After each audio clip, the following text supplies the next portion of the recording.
जिंदगी जीना आसान नहीं होता, बिना संघर्ष कोई महान नहीं होता। जो मुस्कुरा रहा है उसे दर्द ने पाला होगा, जो चल रहा है उसके पाँव में छाला होगा। बिना संघर्ष के इंसान चमक नहीं सकता, जो जलेगा उसी दिए में उजाला होगा।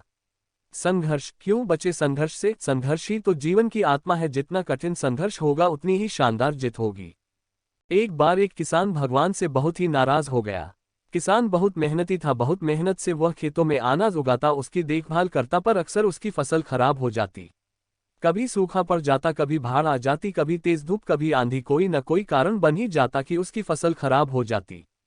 एक दिन वह किसान गुस्से में आसमान की ओर देखकर भगवान से कहा, हे ईश्वर, आपको लोग सर्वज्ञता मानते हैं कि आप सब जानते हैं, कहते हैं कि आपके इच्छा के बिना एक भी पत्ता नहीं हिलता, पर मुझे तो लगता है कि आप छोटी सी छोटी बात भी नहीं जानते। आपको तो ये भी नहीं पता कि खेती बाड़ी कैसे करते हैं। अगर आप जानते होते तो हर समय जो बाढ़, आंधी और तूफान आते हैं वो कभी नहीं आते। आप नहीं जानते कि कितना नुकसान उठाना पड़ता है हम किसानों को। यदि आप मेरे हाथ में यह शक्ति दे दे कि जैसा मैं चाहूं वैसा मैं मौज कर दूं, फिर आप देखना मैं अन्न के भंडार लगा दूंगा। भगवान इस किसान के तीखे वाक्य सुनकर मुस्कुरा रहे थे और वह किसान के सामने प्रकट होकर बोले, मैं आज से तुझे यह शक्ति देता हूं कि तुम अपनी खेतों पर तुम्हारी जैसी इच्छा ही तुम वैसा मौज कर दोगे। मैं बिल्कुल भी दखल नहीं दूंगा, तुम्हारी इच्छा से सब कुछ होगा। किसान बहुत खुश हो गया। किसान ने गेहूं की फसल अपनी खेतों में बोई। जब उसे लगा कि खेतों को धूप चाहिए तो खेतों को धूप मिले, जब पानी बरसना चाहिए तभी पानी बरसा। आंधी, तूफान, बाढ़ कुछ भी उसने अपने खेतों पर आने नहीं दिया। किसान के खेत में इस वर्ष ऐसी फसल हुई जैसी कभी नहीं हुई थी। हरी भरी लहलहाती फसल। मन ही मन वह बहुत खुश हो गया और सोचने लगा, अब सबूत के साथ दिखाऊंगा भगवान को कि इसे कहते हैं शक्ति का सही उपयोग। मेरी सफलता देखकर उन्हें अपने नियम जरूर बदलने पड़ेंगे। कुछ दिन गुजरे, फसल कटने को तैयार हो गए। किसान बहुत उत्सुकता के साथ फसल को काटने लगा, पर जैसे ही उसकी नजर गेहूं की बालियों पर गया तो उसने अपना सिर पीट लिया और वह रोने चिल्लाने लगा।